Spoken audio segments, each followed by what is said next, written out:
Ассалаумағалейкум, құрметті достар. Қытай елінен кезекті келген тапсырыс. JD.com деген картамен келген, бірақ бұл JD-ден емес, AliExpress-тен келген тапсырыс. Бұл тапсырыс бір айдан аса уақыт жүрді. Ақшасы төленген кезден бастап, ал почта қызметінде 2 апта. Ал біздің Қазақстан Қазпошта қызметінде 1 күн жүрді. Бұл кеше біздің елге келіп түскен болатын. Кеден қызметіне осы түнімен обработка жасалып, бүгін мінекей таңертең барып алдым. Бұның ішінде мінекей мынандай Meizu Pro 6 смартфоны және бұл смартфонға сыйлық ретінде мінекей мынандай силиконды чехол және мынандай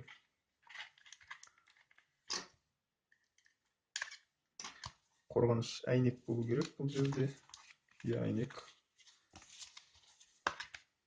осындай сыйлықтар салып жіберген екен саудагер. Мінекей осындай қорапшада, қорабы өте ауыр, өте жаңағыдай солидный көрінеді.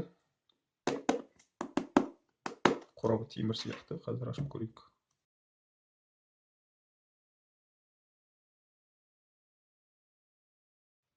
Мінекей достар, қорапшасы тіптен ашылмаған екен. Мінекей зауыттан мынандай наклейкасы әлі шешілмеген.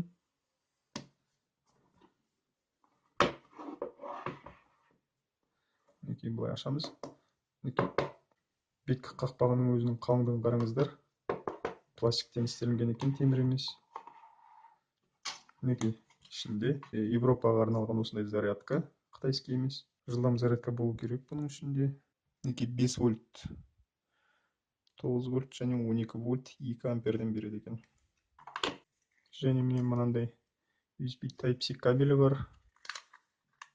Мына жағында міне USB зарядкаға арналған кабелі. Және телефонның астында мынандай мына жерде наушник жүру керек екен, бірақ мына жерде міне earphone not included дейді. Яғни наушник комплектацияға кірмейді деген сөз. Мына жерде мінекей мынандай өзінің иінесі, сим-карта слотын шығаруға арналған. Ішінде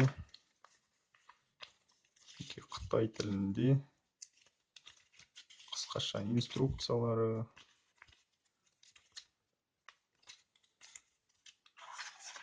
болды, басқа еш нәрсе жоқ.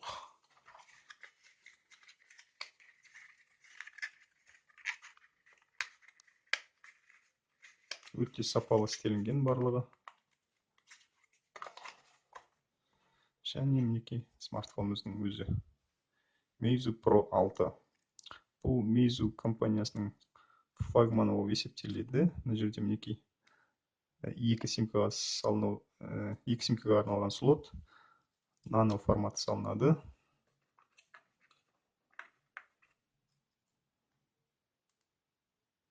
Мінекей қолға өте салмақты, монолитті, өте сапалы көрінеді. Мінекей 2,5-ді әйнегі. Мінекей мына жерлерінде артынан қарағанда бір iPhone-ға ұқсатады. Мына жеріндегі вставка пластиктен жасалған антеннаға арналған осындай пластик сигнал өткізгіш жолақтары бар. Бәлкім соған қарап айтатын болар.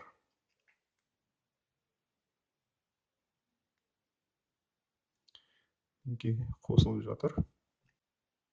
Мінекей модель 570H деп көрсетілген.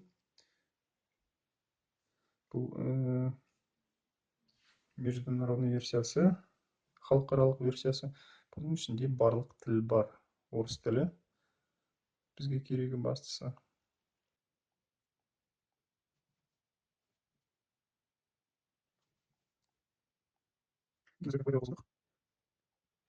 Прошивкасын тексереміз. Мінекей 5.2.0 Global дейді, G яғни халықаралық версиясы телефонның. Обновление бар ма екен тексеріп көреміз қазір.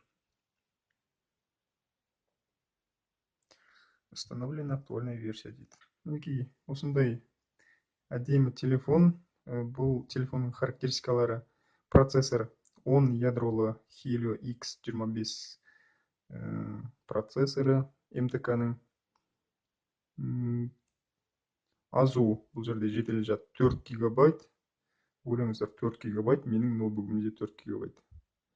Және өзінің памяти жадысы 32 гигабайт. Камерасы 21 мегапиксель, Sony-дің 230 деген сенсор қойылған. Және мынандай 10 светодиоды бар. Вспышка жарық қондырылған, және мына ортасындағы қара дөңгелектің ішінде автофокуске арналған осындай бір құрылғысы бар. Смартфон жоғары жағында мінекей микрофонға арналған тесік, оң жағында дауыс реттегіш және блоктан шығару батырмасы, сол жағында симкаға арналған слот, және төменгі жағында мінекей динамикке арналған сеткасы бар, USB Type-C, микрофон сөйлесуге арналған, және 3,5 мм мини джек. Дисплейі 5,2 дюймді құрайды. Кеңейтілімі 1080 1920 пиксель. AMOLED экран. AMOLED-тердің ең ұнайтыны маған мінекей мынандай қара түсте. Әрқашанда қара түс болып тұрады. Бұлай кезде IPS экрандар, бұлай қисайтқан кезде қара түсіміз бізде сұр болып кетеді. Мына AMOLED-те ондай қасиеті жоқ. Қара түс әрқашанда қара болып тұрады. Бұл смартфонның тағы бір артықшылығы, тағы бір қасиеті, бұл жерде жеке аудиопроцессор орнатылған, ЦАП дейді, центральный аудиопреобразователь. Яғни бұл жерде музыка жақсы шығады деген сөз. Бұл ЦАП-тың моделі Cirrus Logic деп аталады. iPhone 6s дәл сондай Cirrus Logic орнатылған, бірақ бұл жерде сол iPhone 6-дағыдан жаңарақ ЦАП қойылған екен. Сол үшін бұл жерде дауыс жақсы шығу керек. Қазір дауысын тексеріп көреміз.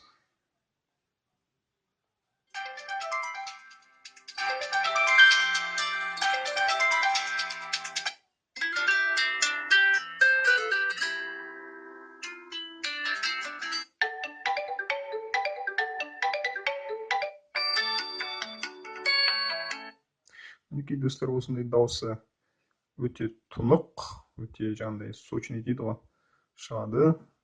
Өзінің тіпті бастары да бар. Жаңағыдай жоғары частота дейді. Және яркость көрейік. Міне яркость жарықтығы, экранның жарықтығы мінекей осындай. Ең төменгі мінекей осындай болады.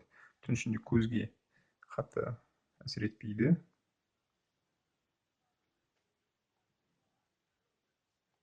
Мінекей фонаригі. Бұл жерде мына қарапайым Android смартфондағыдай бұл жерде 3 кнопка жоқ, бұл жерде бір-ақ кнопка. Мінекей мына ортаңғы бір кнопкасы бар, басқа батырма жоқ. Бұл жерде екі шетіндегі артқа және меню батырмаларын бұл жерде мына осы бір кнопка ғана атқарады. Бұл жерде мінекей мына кнопканың бетіне жай ғана бүйтіп саусағымызды тигізсек, артқа болып есептеледі. Мінекей мысалы қазір тексеріп көретін болсақ, мінекей бір папканың ішіне кірдім. Папканың ішіне мінекей мына жерден жай ғана тигізетін болсам, артқа шықты. Ал енді тағы да сол папканың ішінен мына кнопканы қаттырақ басатын болсам, бірден жаңағыдай рабочий столға шығып кетеді. Және бұл кнопкада саусақ іздерін тексеретін сканері бар. Өте жылдам деп айтады.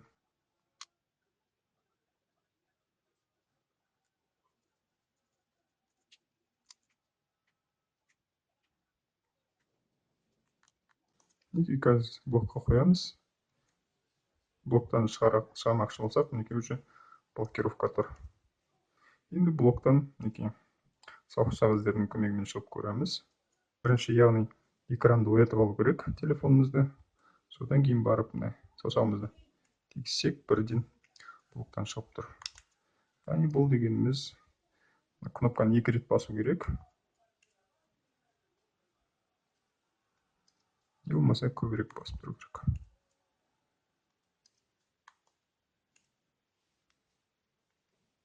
Мінекей мынаның ішінде уже Play Market бәрі орнатылған. Мінекей бізден Google аккаунтты сұрап тұр. Оны кейінірек енгізе жатамыз. Бұл смартфонның өзінің конкурент смартфондардан ең басты айырмашылығын айтуды ұмытып барады екен. Бұл смартфонда iPhone 6s смартфондарындағыдай экранын қатты бассақ, қосымша меню ашылады. Сондай өзінің артықшылығы бар. iPhone'дарда ол 3D Touch деп аталатын болса, бұл жерде 3D Press деп аталады. Мінекей. Бірақ бұл өкінішке орай тек қана Meizu'дің өзінің стандартты программаларында ғана жүреді. Мінекей өзінің настройкасында, мінекей қосымша Wi-Fi, мінекей осындай бір қосымша меню шығады. Проводникке шығады, мінекей новый контакт, search contacts дейді. Мінекей осындай өзінің бір артықшылықтары бар. Мінекей осындай өзінің стандартты программаларына ғана жұмыс істейді. Мінекей блокнотқа бассақ, мінекей заметкалар, фото заметка, аудио заметка қоса болады. Ал мінекей Play Marketке басатын болсақ, жоқ. Осы сияқты өзінің артықшылықтары бар. Корпусы өте монолитті, мықты. Сборкасы мына жиналғаны өте сапалы.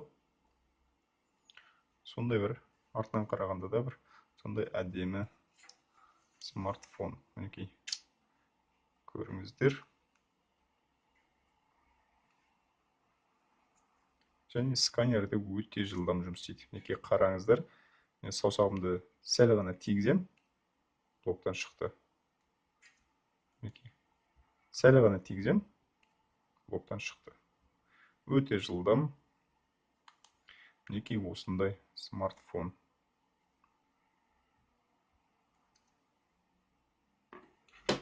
Және достар, мінекей қазір мына смартфонымыздың салмағын өлшеп көрейік. Бұл смартфон былай ұстап тұрған кезде қолда өте салмақты сезіледі. Мінекей салмағын қараңыздар, 164 грамм. Салыстырмалы түрде айту үшін, дәл осындай 2500 мАh аккумуляторы бар OnePlus X смартфоны 140 грамм тұрады. Бұның салмағы неге ауыр деген сұраққа айтайын сіздерге. Бұл жаңағы сіздерге көрсеткен 3D Touch технологиясы үшін бұның корпусы, каркасы қалыңырақ металдан істелінген. Жаңағыдай экранын бүйтіп басқан кезде ешқандай түстері өзгеріп, развод болмас үшін. Қанша жерден қаттырақ бассақ та ешқандай түс өзгеру байқалмайды. Өйткені бұның жіңішке корпусына қарамастан өте мықты каркасы бар, рамасы бар. Сол үшін де бұл смартфон өте ауыр. Және зарядкасын өлшеп көрейік. Зарядкасы 60 грамм. Ал қорапының жалпы салмағы 435 грамм.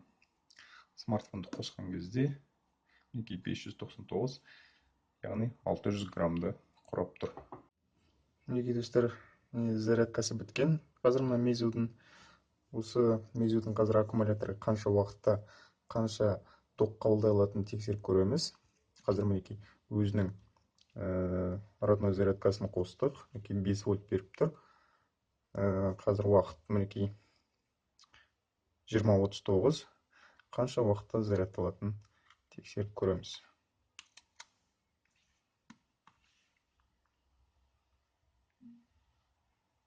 Зарядка кетіп жатыр. 5 вольт, 1 ампер.